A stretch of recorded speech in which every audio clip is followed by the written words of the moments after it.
Ето тук сега се влиза в коридорчето. Там има малка баня с туалетна.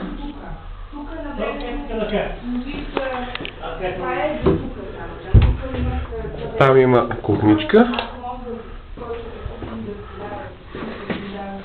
къде се пали лампата не се вижда. Съвсем маничка, но нищо не се вижда вътре. Чакай да видим сега. Бокс. Ето е лампата. Така. Значи, ето го бокса. Тук е мивка. Така. Така. Аз да го снимам изцяло. Така, тук вече влизаме. Влизаме на така. А отгоре има таван, нали? Не, няма.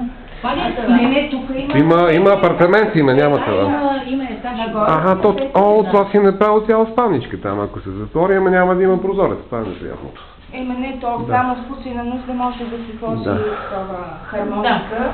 Или аз на времето си бях сложила, беше много красиво, но то вече всичко се... Не. То е явно, че като са квартиранти винаги ще има ремонт.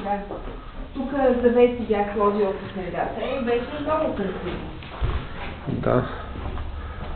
Опа. Това е.